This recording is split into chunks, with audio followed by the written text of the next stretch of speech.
About 6 months ago, I first approached the IUP-TV crew to try and join. After the university took my major out behind the barn and of mice and mend it, I needed some production work and comm media peers ASAP. So I wound up here. I promised JJ I would be a part of Press Play and write a bunch of scripts, including a review of Marvel Snap, right after it had released. I appeared in one episode last semester. Oops, but it's a pretty good one.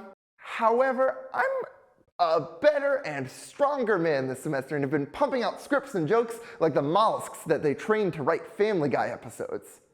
So, like a well-armed stranger in the Wild West with a chip on his shoulder, I've come to pay off all my debts before I am publicly executed at the end of this semester. So here it is, JJ, I'm doing the Marvel Snap video. Are you proud of me yet, Dad?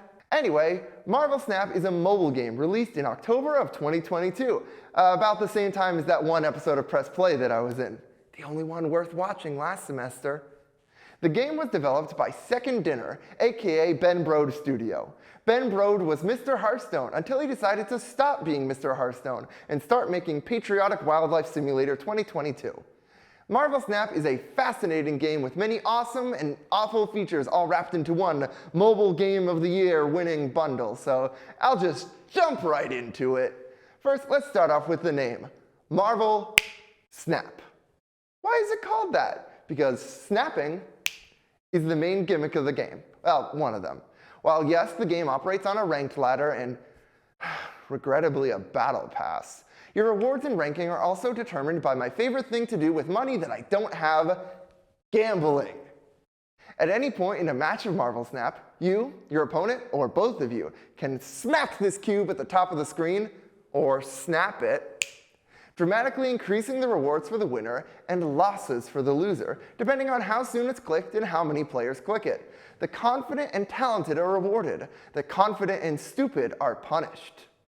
So what is the gameplay like then, other than just gambling away winnings? Marvel Snap is still technically a card game. Ben Brode hasn't completely left Mama Blizzy's nest, I suppose. In Marvel Snap, you spend energy, think Hearthstone mana in every single way, to play character cards from your hand. These characters are, naturally, Marvel heroes, villains, and various forgettable characters. Seriously, they don't have Red Hulk or J. Jonah Jameson, but they have Swordmaster and magic? Anyway, these characters have abilities and a power stat. It's like a very simplified version of Hearthstone. Sorry, Benny, I'll quit comparing your children, even though one of them keeps stealing from his older brother. These characters can be placed onto the game board's 3 available locations, which each have a max number of slots available to fit characters onto, 4 spaces. A location is captured at the end of the game by the player who has the highest stat total of characters there, utilizing raw stats, the effect of the characters, and the effects of that location. The goal of the game is to capture the most locations possible, with 3 locations being revealed out of a pool of dozens of interesting game boards, despite you usually getting the same 5 miserable boards. Seriously, who thinks the Bar with No Name or Sanctum Sanctorum are supposed to be fun? Regardless, sorry Benjamin Broughton, I do enjoy the game for the most part. I'm deeply infatuated with Jubilee and Ancient 13 for enabling my RNG gambler addiction. There is a huge roster of characters and locations, with more being added to each pile with each update. In addition to adding this new content, the game also adds new content that's only kinda new. Marvel Snap lacks any kind of leveling for a card's power, or even any kind of pack system. Instead, Marvel Snap's main party trick is upgrading the visual interest and rarity of a card, such as going from animated to shiny logo. How thrilling is that? This aside, this allows you to get more rewards, player XP, and bragging rights for leveling up cards without feeling pay to win yet.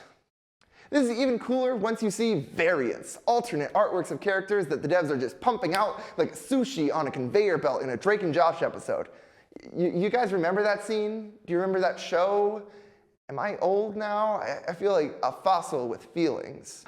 Anyway, these variants can be awesome as all heck, like various cute, kick-A, or compelling alternate styles for characters. There's also baby and pixel art, which look bad on almost everyone. I hate most of these. Most of the community despises pixels, but I alone wage the war on babies. Variant also allows me to essentially level up cards forever, since Ant-Man and Ant-Man in a Top Hat are treated as 2 separate cards in my collection.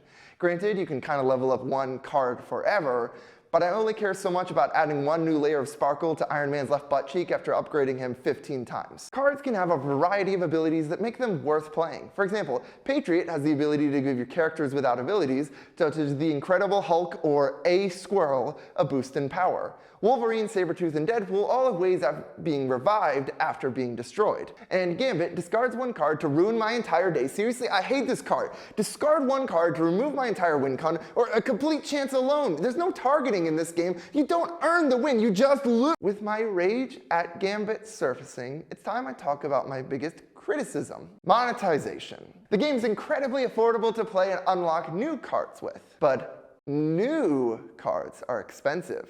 Snap has this terrible habit of releasing busted strong cards as new event promos, like Gambit for the release of their official tie-in music video, or the release of new cards for each battle pass. For example, Zabu, this big kitty cat, was the mascot released for Savage Lands. Or for the animal-themed expansion, the battle pass had Hitmonkey tied to it. I love Hitmonkey. Watch that show on Hulu right now. It's a monkey with guns in a suit. He has a human girlfriend and a ghost sidekick. The most goofy Marvel character, Howard the Duck notwithstanding. Also, hey, I said goofy in my final segment. Let's go, consistency. Anyway, unfortunately, every Battle Pass tie-in character has been absolutely busted except Miles Morales. He's really sucked on launch. These characters are added to the pool of characters I can randomly unlock through normal play without paying money, but are instantly awarded to players who pay for the premium Battle Pass. See the issue? Month 1, the game was arguably fair for free-to-play players, other than just a disparity in how many cards are owned. However, as time has gone on, the game has continued to pump out meta-defining cards that premium players get access early to. They've made steps to fix these issues, such as the introduction of a token shop to buy new specific cards directly for in-game currency, or a free high-tier card awarded to each player once per season. These are good steps, but at this point, I feel like Yu-Gi-Oh! Duel Links is a fairer monetization plan, and that game's monetization is hot stinky garbo. Despite my criticisms, I do enjoy the game, and play it casually and frequently, maybe once a week. I used to play more. It's fun, but I think it needs to make some changes to increase the amount of strategy in a match, and to change its monetization so that if there are still busted cards that win or lose a game, it's fairer to broke college guys who want those cards too. Some of my favorite decks are the Patriot Big Spicy Meatball deck, which focuses on using this walking propaganda stick man as a board-wide boost to your Blue Eyes White Shockers. The Jubilee Gamble deck is also fun, which focuses on playing a bunch of big idiots that you don't have the energy to play, and using cards like Jubilee and Wave to summon them early if you're lucky. So if you see me playing these decks at doo-doo bad ranks on Marvel Snap, snap and then surrender. Please, I need the cubes. I'm tired of losing to Gambit and Wong every single game. And that's it. My last review for Press Play. I can't believe it's all over. There's so much I had left to do. I didn't even get to make a review on Dredge yet. I didn't get the good ending, you know? It can't end like this. Snap. With all that aside, I want to say thank you to everyone here at Press Play, IUP-TV, and you viewers at home for watching. Whether it's on TV, like Steve intended, or on YouTube on the toilet, thanks for watching. You've given me the attention I desperately need to feel sufficient as a human being, and helped me find myself a lot these past few months. This is likely the last time I'll get to say this outro, so I'm Abe Eshelman, thanks for playing. Wait, have I ever said that line before? This would be a lot more impactful on Animation Nation, at least they have a standard outro. If you guys end up using thanks for playing as an outro, I expect future royalties. The same goes for that player select thing I came up with. I'm inevitable.